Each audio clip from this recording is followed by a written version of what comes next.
Hey guys, welcome back to the channel today. I'm bringing you 3 powerful Reddit stories that hit harder than any drama series ever could. So buckle in because things get wild, emotional, and at times heartbreaking. What happens when you're the loyal one, but your partner turns out to be the snake? This guy didn't just break up with his cheating ex. He ruined her life, and he's not even sorry. I ruined my ex's life, and I'm proud of it. I, 28 male, and my ex-girlfriend, 30 female, were dating for about 8 months. Everything was all good and well when we started dating. The first 3 months were good. For context, I'm not one to entertain other women if I'm honest. Since I was in a relationship, any woman that tried anything with me would be shut down almost instantly. Yes, I have a few friends who are women, but we don't necessarily hang out much. I wouldn't even initiate seeing them. After month 4, everything turned to shit. She became possessive of me and became so insecure about everything.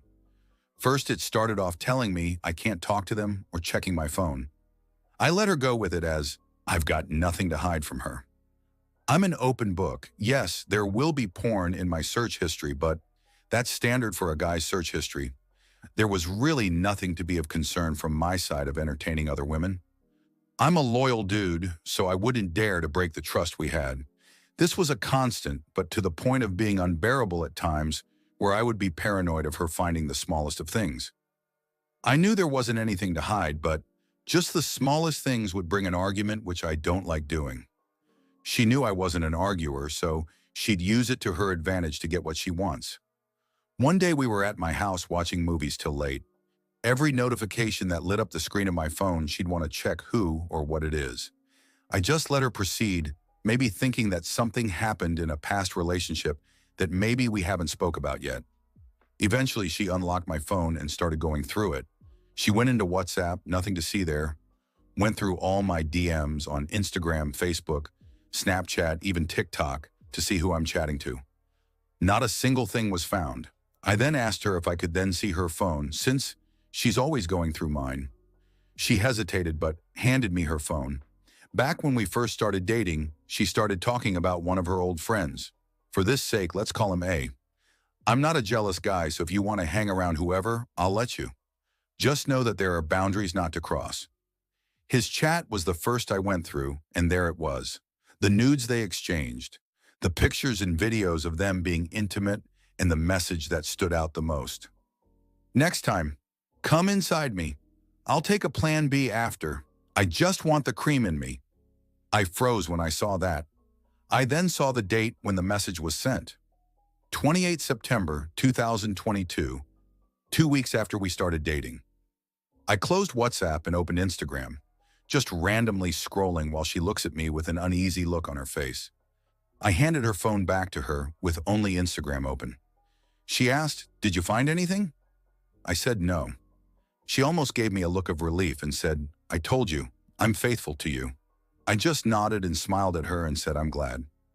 We continued the night as normal, yet I couldn't get the picture out of my head of someone else banging my girlfriend. I kept on thinking of a plan to get her back. Eventually, she fell asleep on my lap. Once I knew she was sleeping, I started going through her phone, forwarding screenshots, and the media to my phone. I deleted the media I sent to my chat from her phone, so I had all the evidence on my side. From that day, I was emotionally and mentally clocked out of our relationship. I completed the first part of it. I couldn't sleep that night because I was plotting something big. Eventually, 2 months later, I confronted her about it. After having the most amazing sex fest with her, I asked her why she cheated 2 weeks into our relationship. She tried to play it off cool, but she knew she was caught. She stumbled over her words and couldn't get herself back out of it. Eventually, she broke down and started crying, begging me to stay, as once I told her to hand her phone to me so I can show her the messages. She freaked out. I got dressed and told her we're done. I walked out of there ice cold in my heart. My phone blew up with messages and calls from her to the point I turned my phone off. I got home, slept, and woke up the next morning with a bunch of messages from sad to confused to angry. I ignored them and carried on with life. I'm close with a few of her friends that messaged me and asked what had happened, and they claim that she doesn't know what happened. I then told them, ask her. She'll know exactly why. A month later, I ran into a few of her friends at a coffee shop that then invited me to join them for coffee and a slice of cake. I hesitated but accepted the invitation. Once we all had our coffee, they proceeded to explain to me how miserable my ex was. I told them straight up that I don't give a damn and that she can carry on life without me. They all looked at me with disgust and anger as that was their friend. Eventually, I told them what happened. They didn't want to believe it, but they don't know that their friend has been lying to them. I showed them the proof in the photos and videos. They all had a look of shock on their faces. The friend they all knew was keeping this from them to save her own dignity. I then thanked them for the coffee and I walked out of there, got in my car and went home. A couple hours later, my phone started blowing up again. Angry messages and calls flooded my phone. This time, I just let it ring and go to voicemail. I was quite close with one of her family members. We will call him N for this story. So N and I got along very well to the point where we used to hand out after the breakup. I called him up and told him that we need to speak about something. I drove to his house and spilled the beans that my ex had cheated. Here's the proof, and he was shocked. My ex that showed herself with modesty and kindness was this type of woman when alone. N eventually told his wife what happened, and his wife spread the word about my ex to her own family. My ex blew up my phone again, not expecting me to answer the calls this time. The first thing she said was, "You're ruining my life. Everyone around me is turning against me. They're all on your side. Why would you do this to me?" I answered with a simple, "You cheated, I exposed you. So deal with the consequences for the decisions that you made," and hung up the call. Her parent called me a couple minutes later. I told her mother the truth, and I explained to her parents that the evidence is here, is they want, and I can prove that her daughter is a liar and a cheater. Eventually, word spread around her friend group of her affair, and all her friends and family slowly started turning against her. They all liked me to begin with, and the fact that I had solid evidence against her made them rethink their relationship with her. My phone was flooded with apology messages, nonstop phone calls begging me for help to restore her relationships with her friends and family. I declined trying to help. She brought this upon herself. Her family kicked her out of their home. Her friends wanted nothing to do with her. She had nowhere to go. Even A wanted nothing to do with her. I heard from one of her friends she started staying at one of her friends' homes, sleeping on the couch. She ended up getting fired from her job and her car got repossessed. I don't care what anyone thinks if I done wrong. I feel like it's payback for all the pain I was put through, and I don't feel sorry for her at all. I don't even blame him. Not one bit. He stayed calm, didn't explode, didn't call her out in the moment. He gathered the evidence like a lawyer prepping for trial and waited. And that moment he showed her friends and family the truth. That's not petty, that's poetic. She played games and he gave her the full consequences. Now, story 2 might not involve cheating, but it's just as heartbreaking and way more complicated. Imagine trying to move on after losing your dad, but someone throws away his stuff like it's garbage. My mom should break up with her boyfriend because his daughter doesn't like us. Now, I'm 19 male, my mom's 39, her boyfriend's 50. Short story about my parents, 18 and 21, when they meet and start dating after a few months. My mom accidentally got pregnant after. She told my dad and they decided to keep me. My dad's already working at his family car repair, but my mom is still in nurse school, so they ask my grandparents if they can help them watch me until they're able to settle, and they agree to help. For the first few years of my life, I lived with my grandparents, and my parents came to pick me up at 6 p.m. and spend time with me on the weekends. My grandparents don't complain much as long as my parents pay them for babysitting. I'm finally 5, and my mom already finished nurse school, so they decided to buy a house. It's an old house, but when I was a kid, I didn't see a problem because finally I can live with my parents. I really had a good time. My dad is a walking dad jokes, but all my mom does is rolling her eyes. I know she doesn't hate it, just annoyed. Everything was doing well until I was 15. I'm at home, and my mom has a day off. My dad's coworker called my mom and told her that my dad passed out in his workplace, and now he's in the hospital. Me and my mom rush to the hospital, and the doctor says, my dad might have a stroke. After a few hours, my dad could make it. I don't remember much, but the doctor said his head probably hit the floor really hard when he fell. My mom, all she does is crying, hugging my dad. I don't know what to do, just stand next to her. My mom really has a hard time after my dad's gone.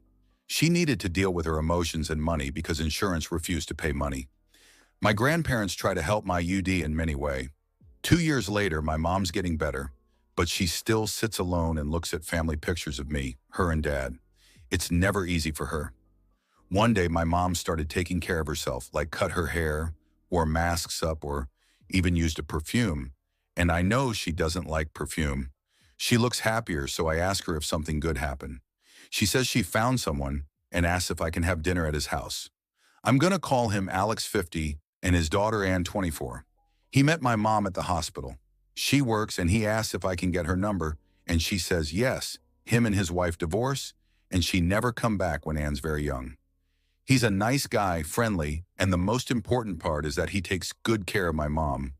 But his daughter Ann doesn't seem to like us much. The first time I meet him, Alex invites us to his house to have a small party in the backyard with his family. My mom gets along with others, but Ann locked herself in her room. I know some people have a hard time when their parents start dating, so I'm not judging her. A year passed, and we finally moved into Alex's house. We bought our family album and some of my dad's stuff like his guitar and his football shirt. I keep all my dad's stuff in my closet. Alex was cool about it. He understands if we want to keep my dad's stuff, but Ann doesn't seem happy about it. I forgot to mention that Ann works at kindergarten, and she lives in an apartment with her boyfriend. Alex still keeps her room in case she wants to visit. One day I'm back after hanging out and seeing Ann in the living room. I ignored her and went to my room and noticed my closet door open. I walked in and noticed my dad's stuff was gone. I started panicking, looking everywhere. I called my mom if she comes to my room and takes dad's stuff. My mom came back with Alex and helped me find it. Ann was just sitting there and looking at us until she said, "Why do you care so much about dead people's stuff?" I look at her, I know in that moment that she does it. Alex asks her, and finally she admits that do it in, "My dad's stuff is in the trash can." Me and my mom ran into the trash can and grabbed dad's stuff out. Alex starts yelling at her, and she starts crying. She said that she's sorry and thinks if my mom already lives with her dad, me and my mom better forget about my dad. My mom was angry she wanted to move back to our old house, but Alex was begging us to stay. It has already been half a year since what happened. Ann still comes to visit, but it doesn't seem well.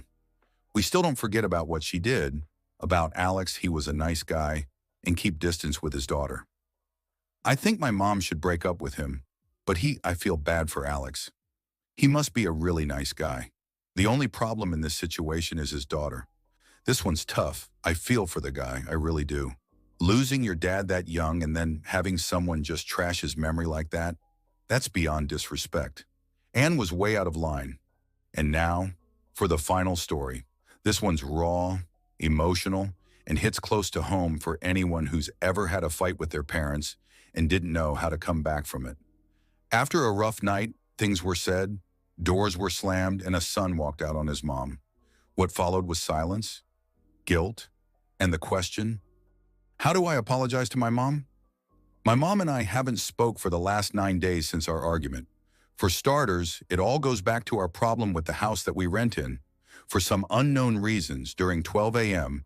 to 4 a.m., there would be no running water available in any part of the house. I tried using the faucet in our kitchen, but no matter how hard I tried, it just won't work. So I gave up and just went to sleep, making no big deal out of it. Suddenly, my mom woke me up at 5 a.m. in the morning just to shout and nag at me about how I left the faucet running for hours and how irresponsible I am about little things. Before I went to sleep, I made sure that the faucet is secured and won't be turned on when the water comes back in the morning, so I don't know what to react at that time. But all I know was that I'm really pissed off knowing that when something goes south in this house, I was the one to blame. Plus, I was only 1 to 2 hours in my sleep. So I crashed out, trying to compensate for, I don't know, I just started shouting at her too as she goes on. I don't know what was going on with my mind at that time.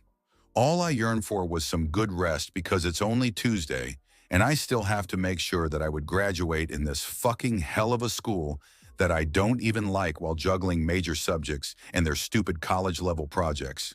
Yes, I'm only in high school.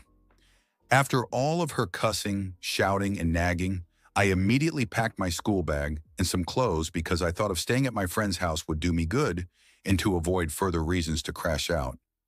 That was the moment our argument grew bigger. My mom dragged me by the neck as I was reaching the door and was just straight up full on, stopping me from leaving. The headset that I worked hard to buy was destroyed, along with some of my stuffs in my mom's effort to stop me from leaving, and that only fueled my anger and added up to the reasons why I want to leave. She went physical on me, but never did it cross my mind to hit her back until she sat down and cried in front of me, telling me that I should just go and leave if that's what I want. I didn't hesitate and went out quickly as I could without looking back at my mother, who was crying and clearly heartbroken. Before I could even go to my friend's house, I received a text message from my mom saying, "I'm sorry for not being the mother you deserved. Be safe always," and was immediately followed by, "Don't forget to eat every day." I ignored all of it and continued walking. Fast forward to today, I'm back at our house thanks to my dad, who talked me out of it and says that I should go say sorry to mom because she's still hurting from that day and thinks that she's a terrible mom. I don't know what to say, to be honest. I don't know if it's pride that's holding me back because of the damage she did, or is it my ignorance or ego? I know how bad I messed her up emotionally, but what about me? Isn't she the one supposed to say sorry first? Since she was the one who started it. That's what's on my mind right now, but I don't know. I want my mom back. I want to be with her again, and I hate this feeling of guilt that I can't get out of my chest. I hate being this prideful, ungrateful piece of shit and a sorry excuse of a son. I just want to know, how do I make up to her, and what can I do to express my sincere apology to her? That was a roller coaster. One revenge that burned a whole life down. One family caught between love and disrespect, and one son just trying to find his way back to his mom. Each story reminds us that emotions are messy, but also powerful. Revenge, forgiveness, anger, guilt. It's all human, and it's all real. If you felt something today, leave a like, hit that subscribe button, and tell me in the comments, which story hit you the hardest? Got your own story to share? Drop it below. Maybe you'll be featured next. And hey, call your mom today. You never know what it might mean to her. Stay real, stay sharp, and I'll catch you in the next one. Peace.